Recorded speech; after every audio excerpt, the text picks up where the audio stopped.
Mm.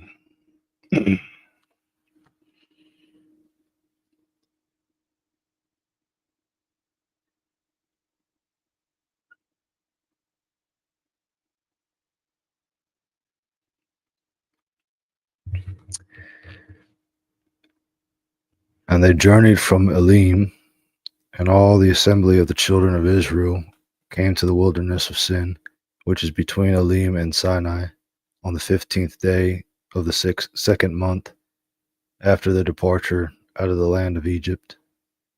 And the whole assembly of the children of Israel murmured against Moses and against Aaron in the wilderness. And the children of Israel said to them, if only we had died by the hand of Jehovah in the land of Egypt, when we sat by the flesh pots, when we ate bread to the full. For you have brought us out into the wilderness, into this wilderness to kill this whole congregation with hunger.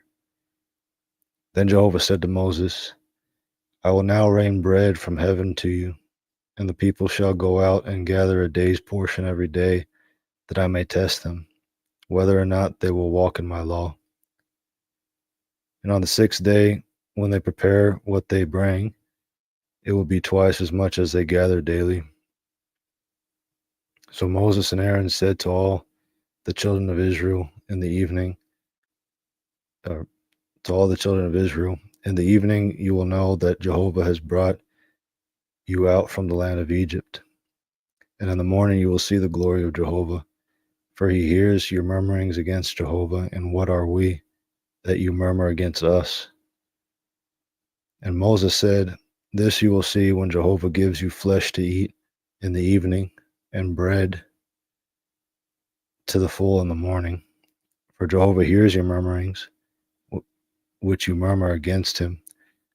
And what are we? Your murmurings are not against us, but against Jehovah. And Moses said to Aaron, say to all the assembly of the children of Israel, come near before Jehovah, for he has heard your murmurings. And as Aaron spoke to the whole assembly of the children of Israel, they looked towards the wilderness. And there the glory of Jehovah appeared in the cloud. And Jehovah spoke to Moses, saying, I have heard the murmurings of the children of Israel. Speak to them, saying, at twilight you will eat flesh, and in the morning you will be filled with bread, and you shall know that I am Jehovah your God.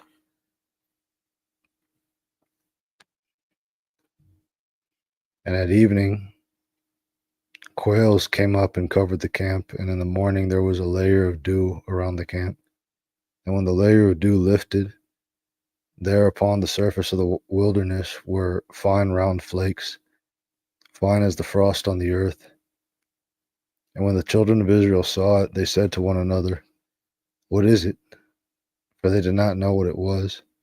And Moses said to them, it is the bread which Jehovah has given you to eat. This is what Jehovah has commanded. Gather of it, each one according to his eating. You shall take an omer a head, according to the number of your persons, each one for those who are in his tent. The children of Israel did so, and some gathered much and some little. And when they measured it with an omer, he who gathered much had no excess, and he who gathered little had no lack. Each of them gathered according to his eating. And Moses said to them, let no man leave any of it until the morning. But they did not listen to Moses. And some men left part of it until the morning, and it bred worms and stank. And Moses was indignant with them. And they gathered it morning by morning, each one according to his eating. And when the sun became hot, it melted. And on the sixth day they gathered twice as much bread, 2 omers for each one. And all the leaders of the assembly came and told Moses. And he said to them, this is what Jehovah has spoken. Tomorrow is a Sabbath of complete rest, a holy Sabbath to Jehovah. Bake what you will bake, and boil what you will boil, and all that is left over put aside for yourselves to be kept until the morning. And they put it aside until the morning, as Moses commanded, and it did not stink, nor was there any worm in it. And Moses said, Eat it today, for today is a Sabbath to Jehovah. Today you will not find it in the field. 6 days you shall gather it, but on the seventh day is the Sabbath. On it there will be none. And on the seventh day some of the people went out to gather, and they found none. And Jehovah said to Moses, How long do you refuse to keep my commandments and my laws? See, Jehovah has given you the Sabbath. Therefore he gives you bread for 2 days on the sixth day. Let each of you stay in his place. Let no man go out of his place on the seventh day. So the people rested on the seventh day.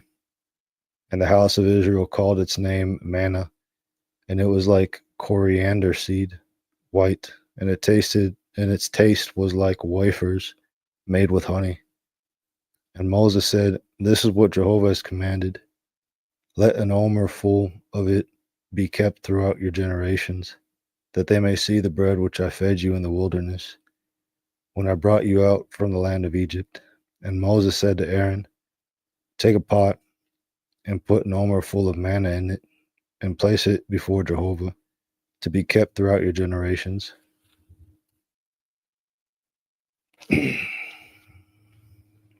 As Jehovah commanded Moses, so Aaron placed it before the testimony to be kept. And the children of Israel ate the manna 40 years, until they came to inhabitable land. They ate the manna until they came to the border of the land of Canaan. Now an omer is a tenth of an ephah.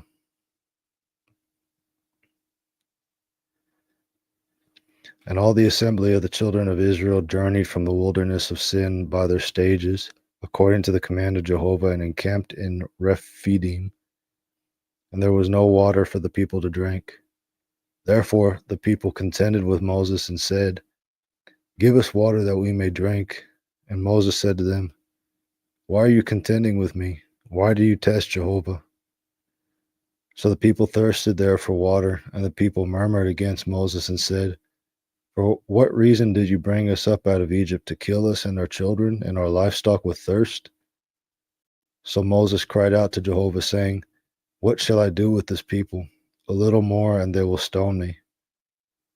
And Jehovah said to Moses, Pass on before the people, and take with you some of the elders of Israel, and take in your hand your staff with which you struck the river, and go. I will be standing before you there upon the rock in Horeb, and you shall strike the rock, and water will come out of it, so that the people may drink. And Moses did so in the sight of the elders of Israel. And he called the name of the place Massah and Meribah, because of the contention of the children of Israel, and because they tested Jehovah, saying, Is Jehovah among us or not? Then Amalek came and fought with Israel in Rephidim. And Moses said to Joshua, Choose men for us, and go out, fight with Amalek. Tomorrow I will stand on the top of the hill, with the staff of God in my hand.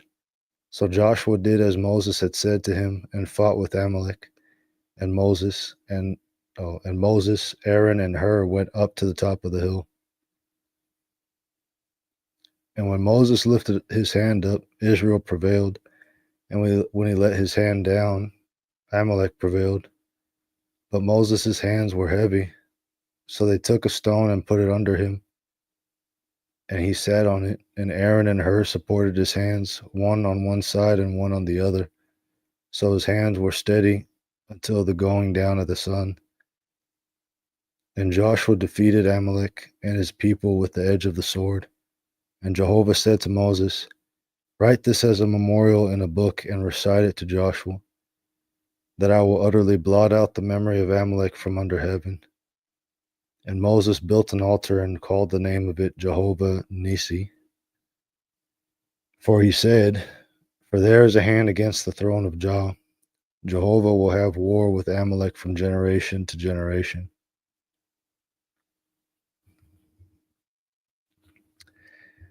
Now Jethro, the priest of Midian, Moses' father-in-law, heard of all that God had done for Moses and for Israel, his people, how Jehovah had brought Israel out of Egypt. And Jethro, Moses' father-in-law, had taken Moses' wife Zipporah after he had sent her away, and her two sons, of whom the name of one was Gershom, for Moses said, I have been a sojourner in a foreign land. And the name of the other was Eliezer, for he said, the God of my father was my help, and delivered me from the sword of Pharaoh. So Jethro, Moses' father-in-law, came with his sons and his wife to Moses in the wilderness where he was encamped, at the mount of God. And he sent word to Moses, I, your father-in-law Jethro, am coming to you with your wife and her two sons with her. So Moses went out to meet his father-in-law and bowed down and kissed him, and each asked the other's welfare, and they came into the tent. And Moses told his father-in-law all that Jehovah had done to Pharaoh and to the Egyptians for Israel's sake, all the hardship that had come upon them on the way, and how Jehovah delivered them. And Jethro rejoiced for all the good which Jehovah had done to Israel, in that he had delivered them out of the hand of the Egyptians. And Jethro said, Blessed be Jehovah, who has delivered you from the hand of the Egyptians and from the hand of Pharaoh, who has delivered the people from under the hand of the Egyptians. Now I know that Jehovah is greater than all gods, for it was demonstrated in this manner when they dealt proudly against the people. Then Jethro, Moses' father-in-law, took a burnt offering and sacrifices for God, and Aaron came with all the elders of Israel to eat food with Moses' father-in-law before God.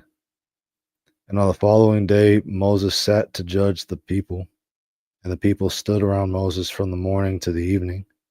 And when Moses, his father-in-law, saw all that he was doing for the people, he said, What is this thing that you are doing for the people?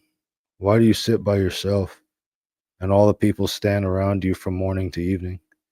Then Moses said to his father-in-law, Because the people come to me to inquire of God. When they have a dispute, the matter comes to me, and I judge between a man and his neighbor, and I make known the statutes of God and his laws. And Moses' father-in-law said to him, The thing that you are doing is not good. You will surely wear yourself out, both you and this people who are with you, for the thing is too heavy for you. You cannot do it by yourself. Listen now to my voice. I will give you counsel, and God be with you. You stand for the people before God, and you bring the matters to God, and you shall teach them the statutes and the laws, and make known to them the way in which they should walk and the work that they should do. You also should look for able men among all the people who fear God, men of truth, who hate unjust gain, and place them over them as leaders of thousands, leaders of hundreds, leaders of fifties, and leaders of tens. And let them judge the people at all times, and let them bring every great matter to you, but every small matter let them judge themselves, so it will be easier for you, and they will bear the burden with you. If you do this thing and God so commands you, then you will be able to endure. And all these people also will go to their place in peace. So Moses listened to the voice of his father-in-law and did all that he had said. And Moses chose able men out of all Israel and made them heads over the people, leaders of thousands, leaders of hundreds, leaders of fifties, and leaders of tens. And they judged the people at all times. The hard cases they brought to Moses, but every small matter they judged themselves. And Moses let his father-in-law depart, and he went his way to his own land.